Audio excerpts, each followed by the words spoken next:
राधे राधे, जय श्री कृष्णा।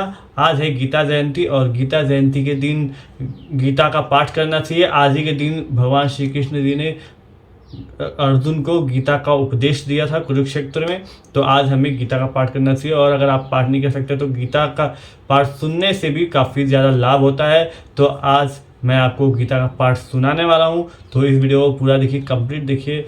और मेरे पास है भगवद गीता यथारूप, तो आज मैं इस भगवद गीता से रीड करने वाला हूँ। हम पहला अध्याय करेंगे रीड, जितना हो सकेगा उतना हम रीड करेंगे। इसमें मैं आपको सिर्फ श्लोक और अर्थ पढ़ के बताने वाला हूँ, जिससे आपको भी समझ में आएगा। तो चलिए शुरू करते हैं। तो अध्याय 1 हम शुरू करते हैं। कुरुक्षेत्र के युद्ध स्थल में सैन्य निरीक्षण। धृतराष्ट्र वाच, मतलब धृतराष्ट्र ने कहा। अब हम शुरू करते हैं। धर्म क्षेत्र कुरुक्षेत्र समवेता युयुत्सवः मामकाः पांडवाश्चैव किम कुर्वत संजय। धृतराष्ट्र ने कहा, हे संजय, धर्मभूमि कुरुक्षेत्र में युद्ध की इच्छा से एकत्र हुए मेरे तथा पांडु के पुत्रों ने क्या किया। श्लोक नंबर 2। धृष्टा तु पांडवानिकं यूढं दुर्योधन तदा आचार्य प्रसंग में राजा वचन ब्रवीत। संजय ने कहा, हे राजन, पांडु पुत्रों द्वारा सेना की व्यूह रचना देखकर राजा दुर्योधन अपने गुरु के पास गया और उसने ये शब्द कहे। आपसे क्षमा चाहूँगा क्योंकि मेरा जो संस्कृत का उच्चारण है, श्लोक का उच्चारण है, वो बराबर नहीं है, लेकिन मैं फिर भी कोशिश कर रहा हूँ कि आपको मैं जो भी है पढ़ के सुनाऊँ और आपको समझ में आए। तो इसके लिए मैं क्षमा चाहता हूँ। चलिए शुरू करते हैं। श्लोक नंबर 3। पश्यताम पांडुपुत्राणामाचार्य महतिं समूम व्यूढ़ां द्रुपदपुत्रेण तव शिष्येण धीमता। हे आचार्य, पांडु पुत्रों की विशाल सेना को देखे, जिसे आपके विद्वान शिष्य द्रुपद के पुत्र ने इतने कौशल से व्यवस्थित किया है। श्लोक नंबर 4। अत्र शूरा महेश्वासा भीमार्जुन समायुधि युधानो विराटश्च द्रुपदश्च महारथ। इस सेना में भीम तथा अर्जुन के समान युद्ध करने वाले अनेक वीर धनुर्धर है, यथा महारथी युधान, विराट तथा द्रुपद। धृष्टकेतु से कितानः काशीराजश्च वीर्यवान् पुरुजी तुक्रीतु कुंती भूजश्च शैबश्च नरपुंगत्वा। इनके साथ ही धृष्टकेतु से कितान, काशीराज, पुरुजित, कुंतीभोज तथा शैब्द जैसे महान शक्तिशाली योद्धा भी हैं। युधामनुष्य विक्रांत उत्तमौजाश्च वीर्यवान् सौभद्रो द्रौपदेयाश्च सर्व एव महारथा। श्लोक नंबर 6 है। पराक्रमी युधामन्यु, अत्यंत शक्तिशाली उत्तमौजा, सुभद्रा का पुत्र तथा द्रौपदी के पुत्र, ये सभी महारथी हैं। अस्माकं तु विशिष्टा एतानि बोधद्युदतं नायकामं सैन्यस्य संज्ञार्थ तान् ब्रवीमि ते। श्लोक नंबर 7। कि कुंती, हे ब्राह्मण श्रेष्ठ, आपकी सूचना किंतु हे ब्राह्मण श्रेष्ठ, आपकी सूचना के लिए मैं अपनी सेना के उन नायकों के विषय में बताना चाहूँगा जो मेरी सेना को संचालित करने में विशेष रूप से निपुण है। श्लोक नंबर 8। भवान् भीष्मश्च कर्णश्च कृपश्च स्मितिञ्जयः अश्वत्थामा विकर्णश्च समदत्तिस्तथैव च। मेरी सेना में स्वयं आप, भीष्म, कर्ण, कृपाचार्य, अश्वत्थामा, विकर्ण तथा सोमदत्त का पुत्र भूरिश्रवा आदि है, जो युद्ध में सदैव विजयी रहे हैं। श्लोक नंबर 9। अन्ये च बहवः शूरा पदार्थे त्यक्तजीविताः नानाशस्त्रप्रहराणा सर्वे युद्धविशारदा। ऐसे अन्य अनेक वीर भी है जो मेरे लिए अपना जीवन त्याग करने के लिए उद्यत है। वे विविध प्रकार के हथियारों से सुसज्जित है और युद्ध विद्या में निपुण है।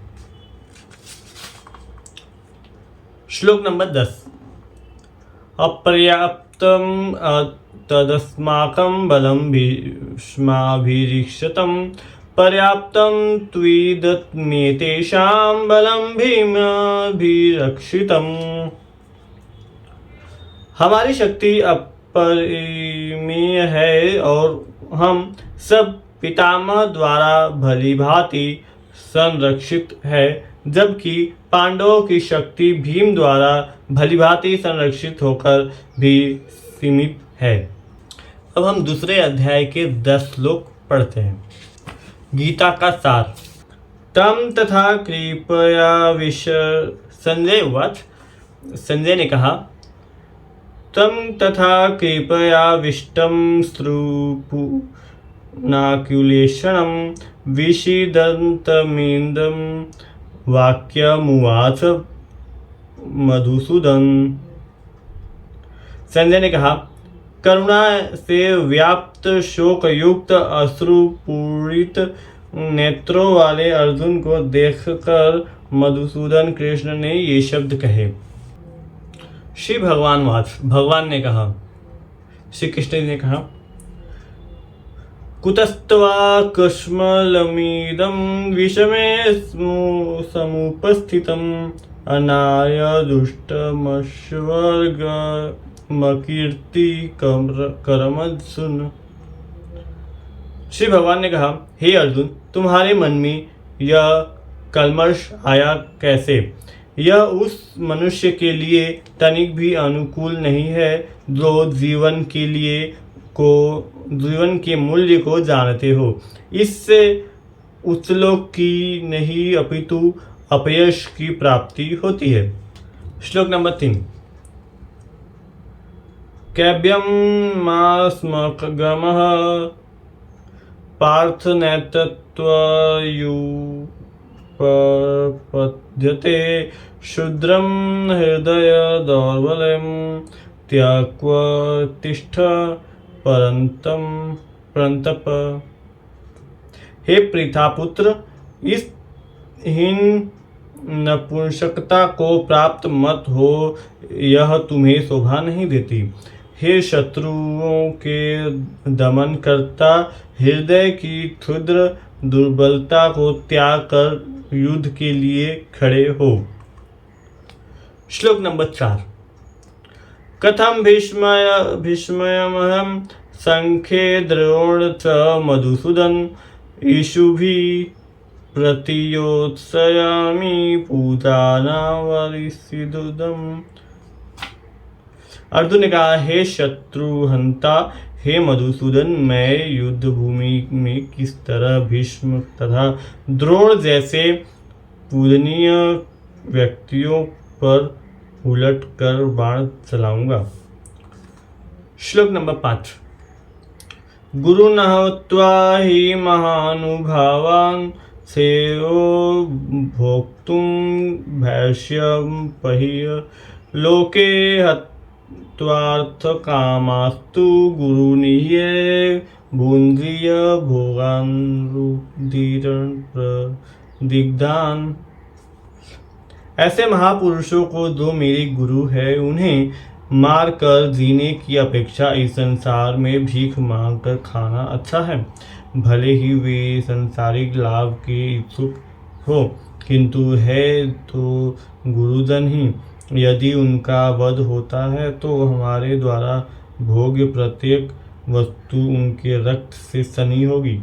न च तद्दिव्यं कतरन्नो गिर्यो यदा गयेम यदि वानो जयुः याने वा हत्वा न जिजीविषां स्थिता प्रमुखे धातराष्ट्रः।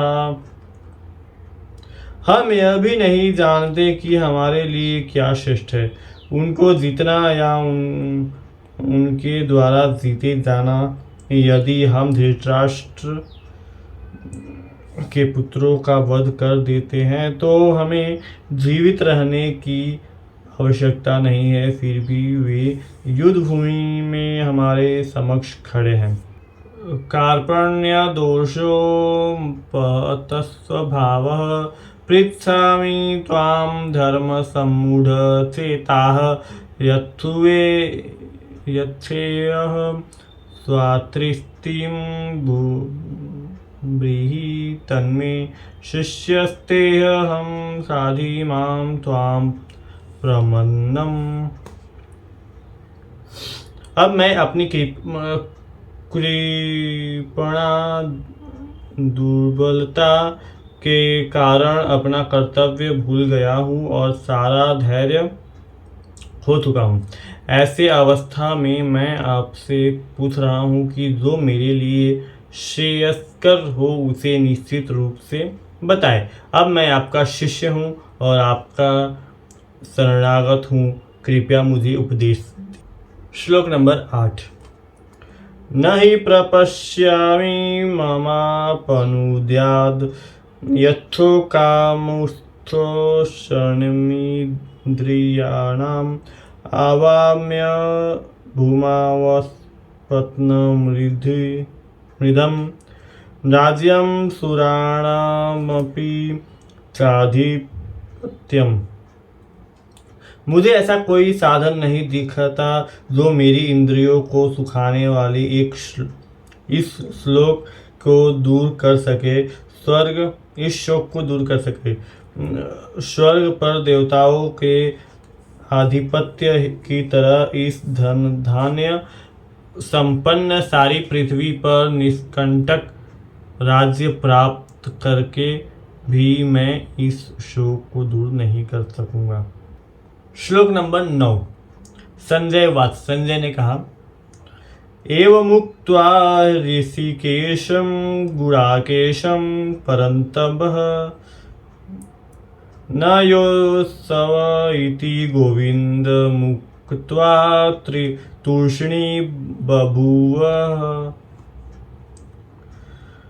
संजय ने कहा, इस प्रकार कहने के बाद शत्रुओं का दमन करने वाला अर्जुन कृष्ण से बोला, हे गोविंद, मैं युद्ध नहीं करूंगा, और चुप हो गया। श्लोक नंबर 10। तमुवाच ऋषिकेश प्रहसान्युव भारत सेनयोरुभयोर्मध्ये विषीदन्तामिदं वचः। हे भारतवंशी धृतराष्ट्र, उस समय दोनों सेनाओं के मध्य शोक मन अर्जुन से कृष्ण ने मानो हंसते हुए ये शब्द कहे। शिव भगवान वध। श्लोक नंबर 11। शिव भगवान वध। अशोच्यानन्वशोचतं प्रज्ञावादस्त्व भाष्यसे गता सुनगता संसं नानुशोचन्ति पंडिताः। शिव भगवान ने कहा, तुम पांडित्यपूर्ण वचन कहते हुए उनके लिए शोक कर रहे हो जो शोक करने योग्य नहीं है। जो विद्वान होते हैं वे न तो जीवित के लिए न ही मृत के लिए शोक करते हैं। जय श्री कृष्ण, राधे राधे। इस वीडियो में बस इतना ही। और इस चैनल को मैंने इसलिए तो खोला कि इस पर धार्मिक ग्रंथ मैं पढ़ूंगा और आपको भी आपके सामने मैं रखूंगा सारी ग्रंथ और पढ़ के सुनाऊंगा, आपको भी समझ में आएगा। तो रामायण का पाठ हमने शुरू कर चुके हैं। आप पिछली वीडियो आपने नहीं देखा है तो जाकर देख सकते हैं। तो इस वीडियो में बस इतना ही। और इस पे भगवद गीता का संपूर्ण पाठ मैं करने वाला हूँ। तो इस वीडियो को ज़रूर सब्सक्राइब कर लीजिएगा। और अभी हमारे रामायण का पाठ शुरू हो रहा है, इस पर शुरू है, तो वो मैं कंटिन्यू कर रहा हूँ। तो सब्सक्राइब कर लीजिएगा और कंटिन्यू सुनते रहिएगा। जय श्री कृष्णा, राधे राधे।